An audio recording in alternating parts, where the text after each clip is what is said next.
APC dumps Wike for Fubara, really, as race for 2027 begins. For nearly 2 years, Rivers State has been Nigeria's most combustible political arena, a place where power is never surrendered quietly. Godfathers rarely retire gracefully, and loyalty is often a temporary currency. What began as a carefully choreographed succession plan in 2023 has mutated into an existential political war involving three of the most powerful actors in the country: Tinubu, Wike, and Fubara.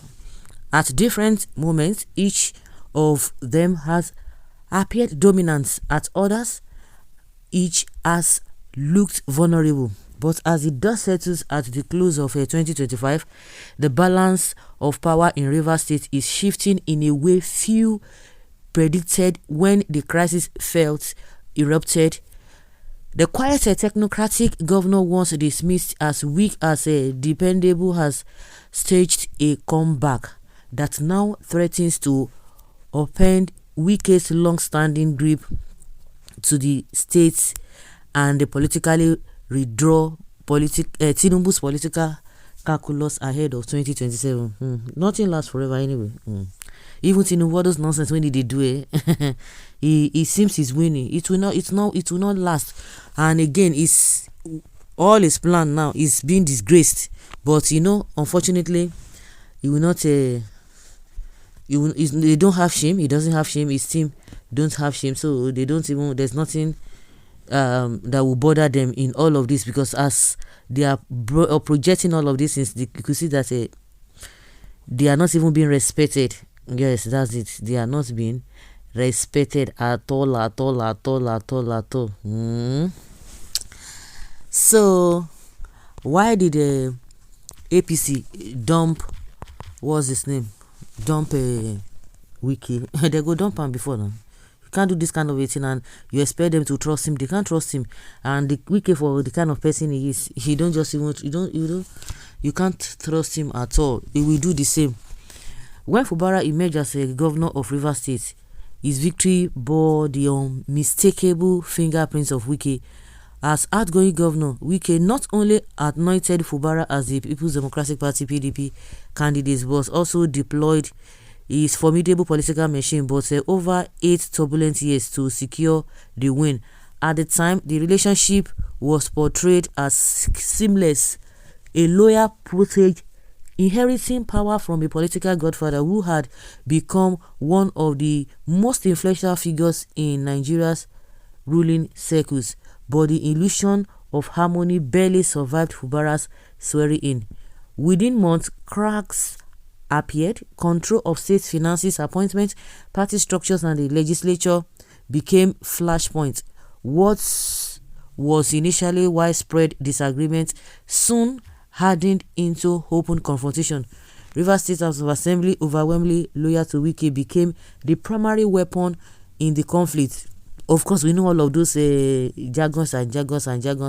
So what is now the issue? You mean emergency rule appeared, came about. For Fubara, the suspension was devastating, stripped of its office and authority. At the end of the day, he later joined them. What emergency rule ended in September? When the emergency rule ended in September this year, Fubara returned to office. He did so under strict conditions. Why is it that it's almost this every December they always come out with all this fight and their attacks here and there? Fubara later admitted that he only began to experience a relative peace after the emergency was lifted. Before then, there was hardly any week without one crisis or another. Okay, so the lawmakers don't defense. He said don't defense. So he came out with one video saying that anybody who wants to support Tinubu must do that openly.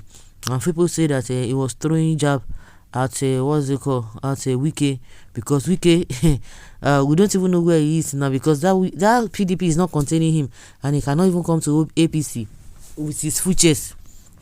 He can't come to this thing with his full chest.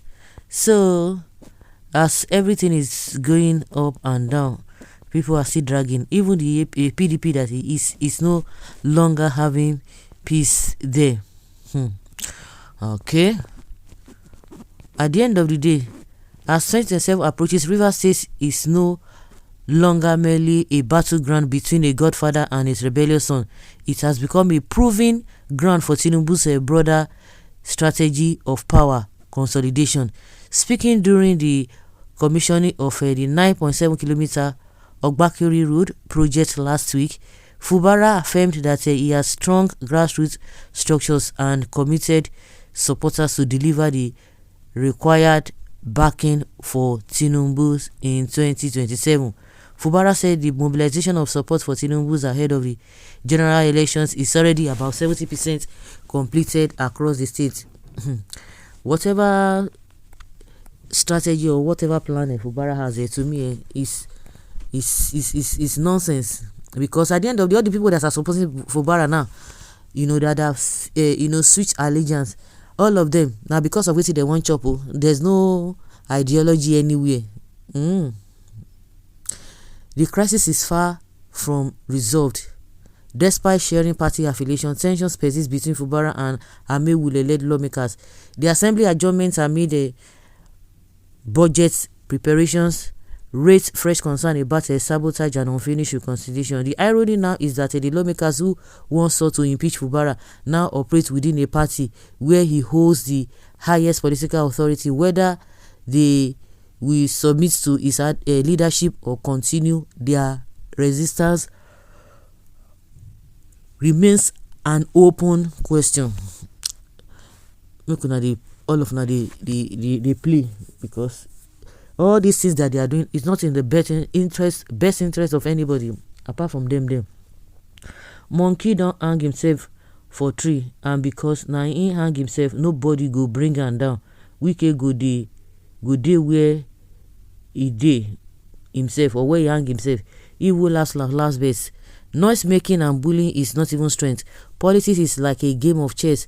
A strategic player will watch, wait, and then deliver the most devastating move that will completely throw his opponents off balance without any remedy. That is what Fubara has just done to Wike. Like, seriously? Okay.